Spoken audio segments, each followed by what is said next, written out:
Yeah, hello. I do have something to share. I had this experience a couple days ago, and I wanted to get some views on it, if possible, from anybody.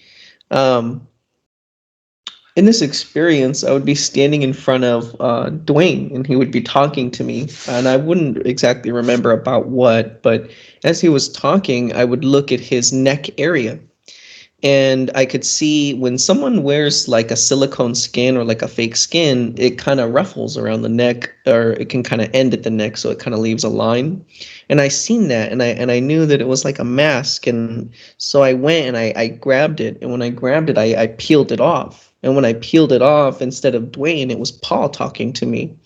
But what was interesting was is this kept repeating, like kind of like a almost, it kind of reminded me of something like a joke almost, like, you keep pulling something out and it changes or it keeps going, because I would then pull a mask off of Paul and it would turn into Rebisar, and then so on and so forth, and I would cycle through all these different masks and they would transform every time I'd pull off each mask. It would turn into a different being. Some I would recognize, others I would not. But I just thought that was an interesting experience. I probably pulled off like several different masks and it was transforming into like Fubi and then Gopal, and just like everyone, I was pulling off all these masks. It's like they were all each other. And so I just thought that was an interesting experience I wanted to share. It's very good because, again, you're a witness.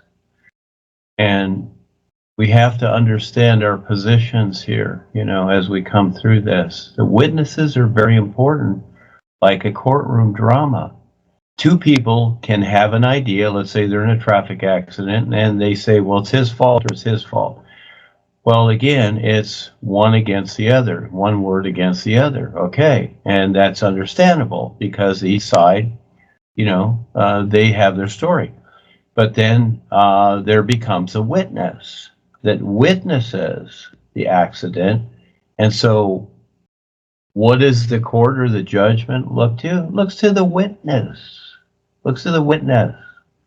So this is why Kelsey out there has gotten so much response from whatever she does, and then now from whatever she says, all these people coming and going because she's a witness, okay? But she's making up stories. Now, many years ago, I remember there was a fella here, Chris Courage, and several others, and Chris one time saw Rebisar turn into me, and others have seen Paul turn into me and whatever, and the same thing. So again, what's going on here is very simple, and that is that, yes, we all have this persona, all right? And so your experience is really cool. You should write that down. That's just very, very good. Please do, and we'll share it. And that is that it's showing you that, hey, Duane's the same as Paul, Paul's the same as Rebisar, etc. That's the whole idea. So again, they're giving people these experiences. When, let's say, an Ekis asks, Paul or Rebisar, okay, what about Duane? What's he doing? What's he, who is he, or is he real, or whatever? And so they're just going to show something like standing next to me or an Ava or whatever. So they're going to show that, and they're not going to say a word usually because they're just presenting it. You make the decision, right or wrong, good or bad, whatever. You're the decider. And this is how real life is. This is where I've expressed in the books that now it's become far too real. So you've got your mind that will always question anything. Always. That's how the mind is. It questions everything. And even when it's self-evident, still questions it. I know. I have a mind and body. I got to deal with it. It's nuts. And this is just how it is. So again, getting to that point where you really see it.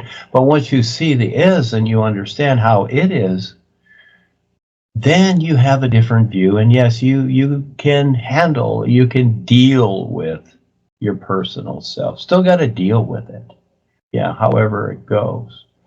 But again, you know this, and when you're having the experience like this, it's not so much about the experience, that's part of it, but how you see it and you understand what's taking place. That's why you're given the experience, because these are steps to this recognition.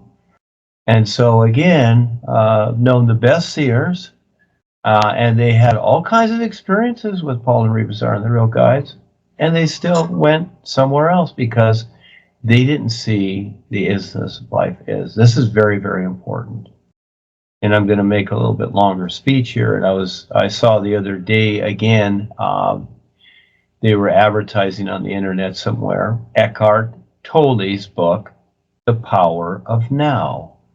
And yes, we talk about being now. All right. So that's for the personal self. Okay. And that's what Eckhart Tolle's stuff refers to. And a lot of people think, oh, you know, this guy's got it all together, whatever. No, he doesn't. It's all about creation, God, spirituality, whatever, all the labels, etc. The true reality life is more than the now that we refer to. We just do this for the literal mind. It's this all alive, all aware isness. It's an isness. And this is what the mind cannot grasp because it is a true completeness. In other words, it's like the air you breathe. There's nothing you can add to it to where you breathe better. It's just complete. That's it. And for the mind, it will question that. So it'll break it down into molecules and ideas and labels, etc., which is fine. It's all fine because it's part of the process. So we are here, and you kind of, you know, like we're kids. We're really kids, and we're playing with the personal self, just like kids do. But now we have the awareness. And so your experience there is very simple. And I'm not saying I'm right. It's not about that. It's just that they're showing you that it's all the same. There's no difference between Paul, Rebisar, Duane, Fubi, whatever, because the real me sees what's real. That's all that matters. And I was talking with Val a little bit this morning, and we were talking about some things, and you know, Harold and his position up on stage, elevated above everybody to get that support, you know, he's got a lot to deal with. He has people clawing at him all the time. He's got a lot of people that he has to deal with and is responsible for, etc. I'm glad I never chose that way to go, because all those years that I was in the corporation, I learned what not to do. And so I'm the presenter. That's it. Hey, there is no me. I just present it. Here it is. Here's the references. You got to figure it out. But you got the guidance there. And as you keep going, you've got it. So again, all this is reiterated, and we look at ourselves, because you have to deal with your personal self. Basically, you know, just like what Kelsey did. She did so many wonderful things. She really did for years. She was a sweetheart. And now she's just doing what she's doing, and this is the personal self, and it's fine. She's actually marketing what we're doing. It looks bad, like all these people quit or whatever, but eventually they're going to realize they ain't got no place to go. They're going to look at this and this and this, and it's going to go nowhere, because it's recognizing this isness. And it is a lot of agitation for us here to finally decide to focus, to really, sincerely, truly recognize it and grasp it. Yes, huge. And that's why I tell people 50 years. I got this person I talk to once a week, Eric Gamer, the big brain, he calls himself, which is fine. And I told him and the others, I said, 50 years. I don't care what experiences you're having, until you grasp this, until you prove, you know, your position. You got to prove it too. You got to show up. You got to do something.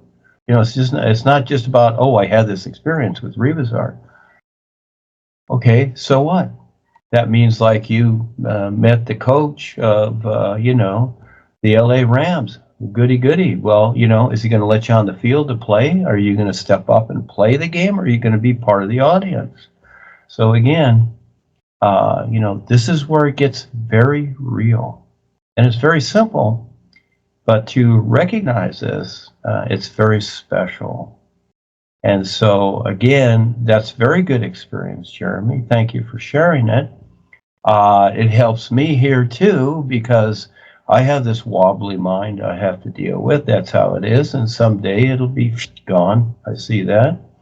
And I won't have to deal with it anymore. But in the meantime, I have to deal with this world and the influences and all the nonsense too. And so I focus on writing and talking and sharing something and looking for people that really sincerely want to wake up, etc., and taking on that challenge and even being hated in the meantime. And, again, people saying this or that, or you're a cult, or you're this or that. It's like, okay, fine, whatever. I'm not clinging to anything. And I'm just grateful that I figured out this position. So my position is always gratitude. It's just, it's immense that I know this from everything that I've come through. And this is what people don't realize, how many lifetimes you've come through and how much hell and aggravation you've come through to get to this point, to just have this understanding that life is like the sun shining. And to really grasp that and make it your reality, etc., more than just, love in your heart and it's a happy day. And again, you have all these things too. You have all these little goodies. It's like the spices on your food. Yeah, you'll give that up. So we each make a choice every moment. And that's what's very interesting about it. So again, yes, thank you, Jeremy. That was terrific. Thank you.